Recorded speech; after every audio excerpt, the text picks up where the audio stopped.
In high school, I majored in accounting. I had a career in banking and finance and a scholarship program that was paying for all my way through college. I left that though to go into church ministry and in the seminary training. But I've always stayed with this. Most of you know I've been doing market trading on and off for 17 years. So I can remember there were periods of times I would watch CNBC and I'd have it on for 8 to 10 hours a day. And I did that for almost 4 or 5 years. I got to the point where I'm so sick of it now I don't even pay much attention to it. Because now I know what's really going on. But this is why I think it's a way that I can help you with some of the stuff that is here. And the question is with what's about ready to happen. And we saw again with what Mountain Goat. This was supposed to have actually happened on Thursday. And so where do we go from here? What is it that we really want to do? We are about ready to become overnight millionaires. We've heard the stories, it's like winning the lotto and how many people win the lotto. And most of us here are not in that category. We're conscious, responsible people, but yet we would like to have some information about how do we handle this? How do we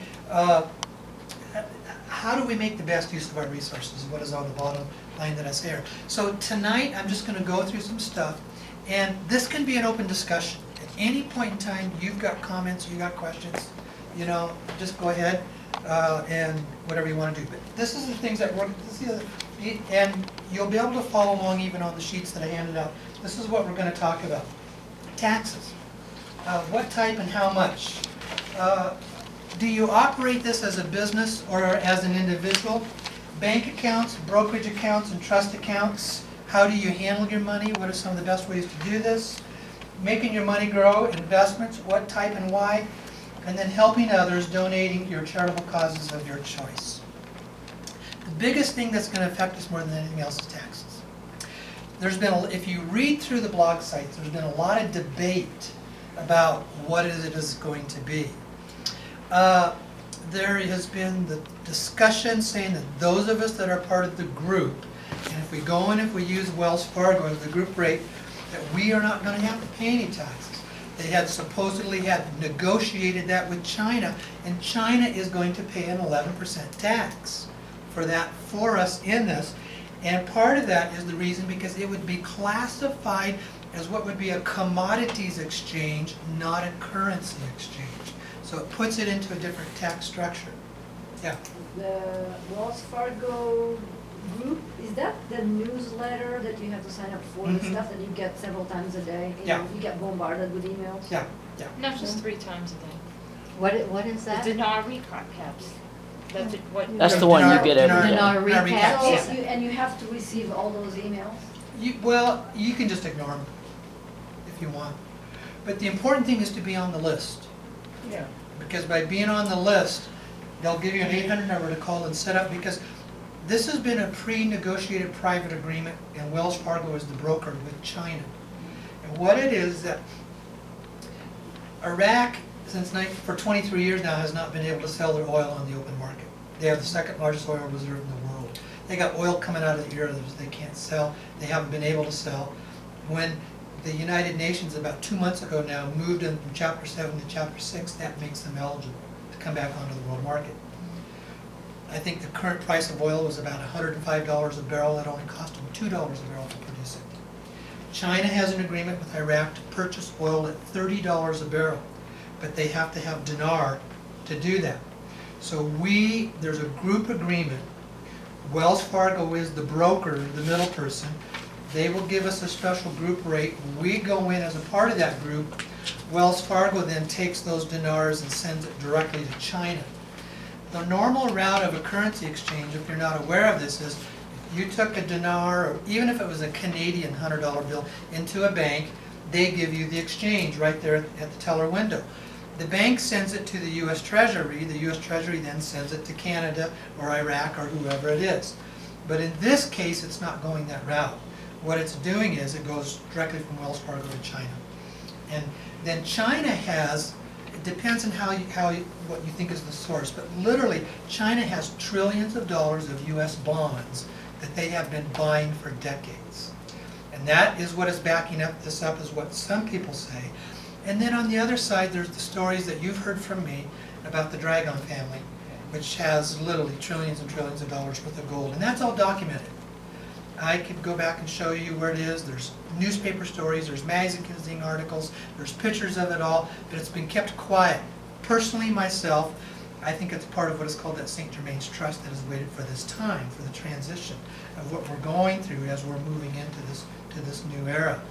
And it was something that was not going to be released because of that, basically, again, you know, what you would call the cabal who was in control. So it depends on where it is, but either way, that's why there's the group rate that is there. But this stuff seems to be changing almost every other day. And I think it's going to come down that we really aren't going to know what's going to happen until it happens. Because there's still just too much playing that's going on. Competition has entered into the picture that was not there before. So, but here's what I'm saying on the taxes issue. According to that Anderson Consultants, that webinar that I sent you, those folks were good people. I knew them when I was in the legislature in Washington State. Joyce said you listened to it. She said that they have had over 19,000 clients Over the years. Over the years. These were two very professional people. One was a CPA, the other was a tax attorney that talked about taxes in currency exchange. They actually quoted the tax codes of where it comes from. And they basically are saying that the tax is going to be taxed as ordinary income. Now, what does that mean? Currently, ordinary income, once you hit the $250,000 rate, it's 35%. That's what the tax rate is. So what I'm saying is plan on that. If you get better, that's great. Because if you've got 100,000 dinar, and even if it comes out at the 344, you're already looking at what, $750,000, $800,000 that you're going to get out of that. So Is the 11% coming off the top at Wells Fargo in addition to the 35%? no, it's going to be one or the other. Okay. But the 11% we don't know about. It's a hearsay issue, and we can't really count on that. And what I would say, go with existing law. If we get better, we get better. So tax is actually in 2013. Yes. Above 400,000 will be 39.6%. And The for estimated, 2013. was that a new tax law? It's if you go online and you look up the federal estimated tax rates for 2013, anything above 400,000 is 39.4? 39.6%. 39.6, I thought, okay, I could be wrong on that. And the state tax is 4.5.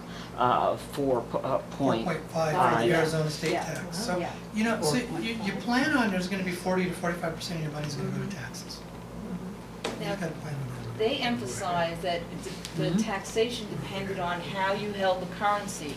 So if you had it as actual currency, or if you had a contract, it would be treated differently. Now, they said that most of the people that they dealt with had it as currency. I think Yes. that's what they said. We all But- have it as currency. Yeah, well, okay. Yeah. I And didn't know. because I always thought that it would have been considered under capital gains because it was an investment. It was not something, you know, that was an ordinary income. And that's where, well, yeah, so 40%, you're saying, but even 30, I had 35, 39 point, whatever it is, so. Hey, But- Dave, quick question. Yeah, The 800,000, that you're saying the 100,000 dinar will be worth, is that after taxes or before? that would be before, Before. yeah. Let's say it's what they reported today, 344. And if you had 100,000 dinar, that's $344,000.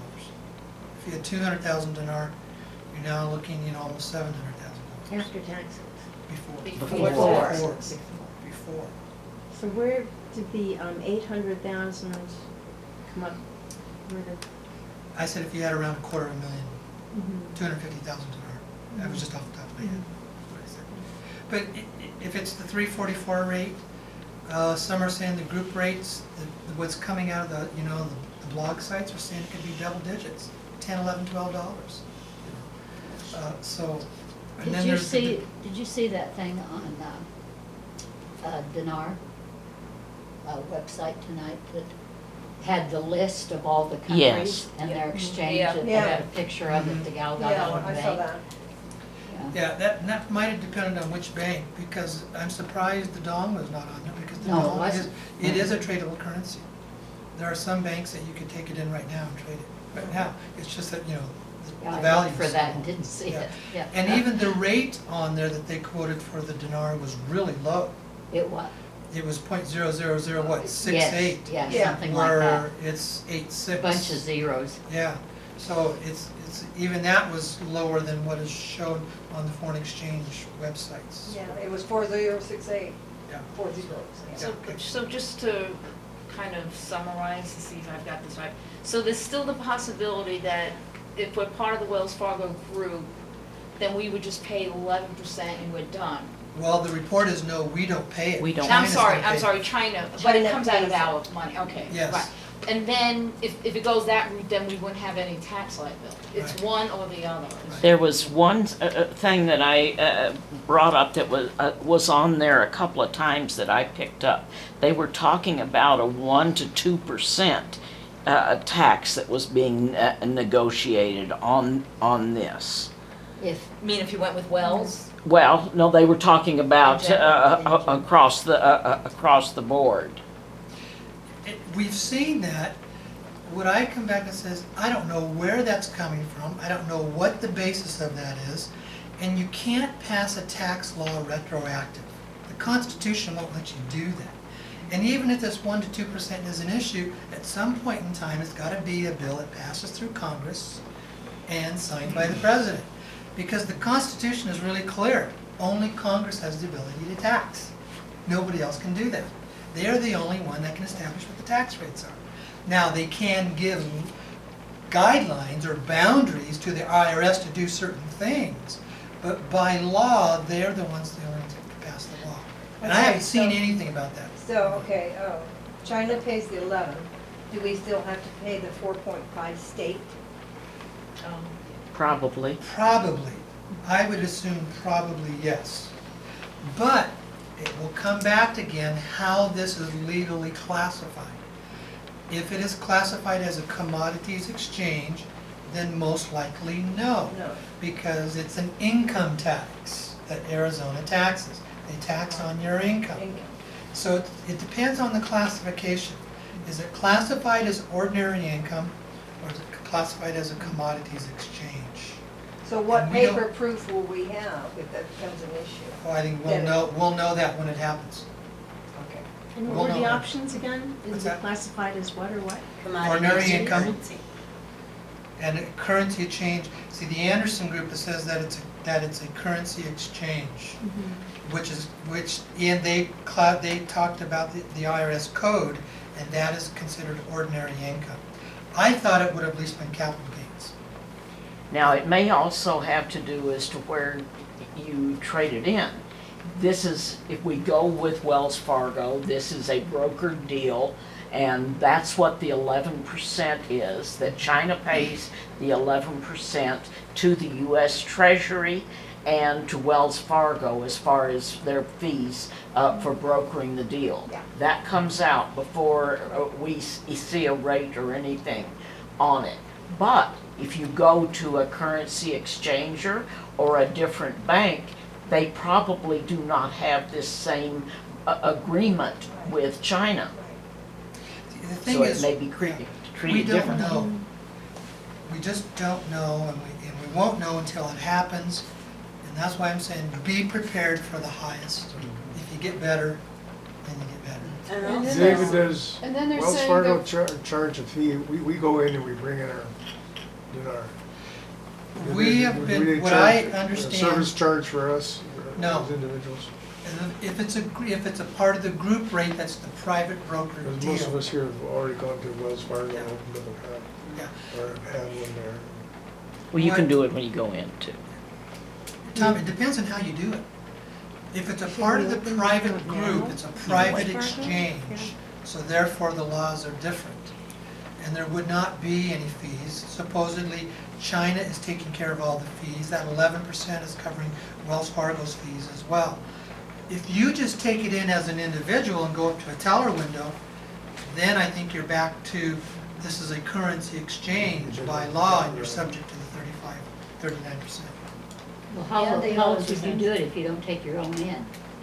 Well, that's what you do. You either do it as a part of what is called, a street rate, Right, You can take it to any bank anywhere that's Right. gonna willing to exchange it, right. or you're part of the private group. Yeah, but how do you get it into the bank? No, Being what he part of the means, like, private if you're group. part of the group, then you're gonna get the 800 number, and then you make an appointment, you don't just go and walk in. Oh, I see. And that's how Okay, they know you're okay. You part make of an the Yeah. appointment at a specific location with a specific person at a specific time. And that's what you do. Right. Yeah.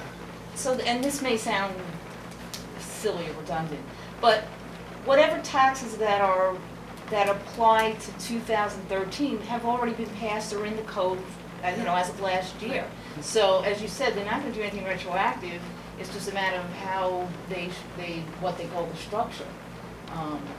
So, you know, we can, and Anderson and elsewhere, you know, they quote the different publications, you can look at, like, how currency exchange is handling all that, so, I mean, we kind of know if it's taxes, it's gonna be a certain way. Now, if it gets declared a different way, then it's a whole other Yeah. ballgame. The other thing is, if it ends up being that it's ordinary income, you don't have to turn it all in at once.